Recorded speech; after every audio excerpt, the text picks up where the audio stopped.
अंधेरी रात में एक व्यक्ति नदी में कूदकर आत्महत्या करने का विचार कर रहा था।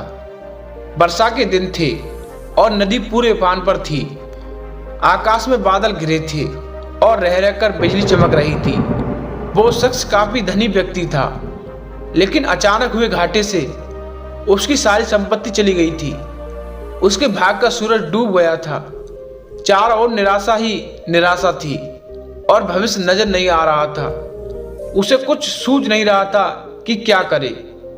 तो उसने स्वयं को समाप्त करने का विचार कर लिया और नदी में कूदने के लिए जैसे ही चट्टान के छोर पर खड़ा होकर वह अंतिम बार ईश्वर का स्मरण करने लगा, तभी तो बुजुर्ग परंतु मजबूत भावों से उसे रोक लिया। बिजली की चमक में उसने देखा कि एक वृद्ध भिक्षु उसे पकड़े हुए है।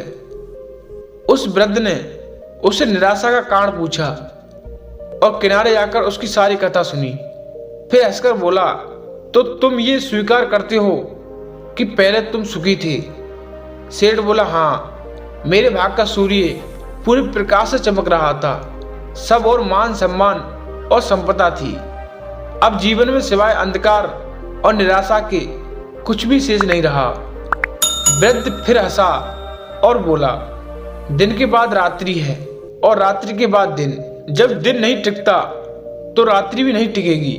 परिवर्तन प्रकृति का नियम है। ठीक से सुनो और समझ लो। जब तुम्हारे अच्छे दिन हमेशा के लिए नहीं रहे तो बुरे दिन भी नहीं रहेंगे। जो इस सत्य को जान लेता है वो सुख में सुखी नहीं होता और दुख में दुखी नहीं होता। उसका जीवन एक अड़िग चट्टान की भांति हो जाता है, जो वर्षा और धूप में समान ही बनी रहती है। सुख और दुख जो संभाव से ले लेता है, समझ लो कि उसने स्वयं को जान लिया। सुख दुख तो आते रहेंगे, यही प्रकृति की गति है। सोचो, यदि किसी ने जीवन में जैसा ही भाव देखा, हमेशा सुख का ही, जिस चीज की आवश्यकता हुई उससे पहले वो मिल गई, तो क्या वो कुछ उपहार पाने की खुशी का अनुभव कर सकता है? दुख ना आए तो सुख का स्वाद क्या होता है, ये कोई कैसे जाने। इसलिए जीवन में सुख और दुख दोनों जरूरी है।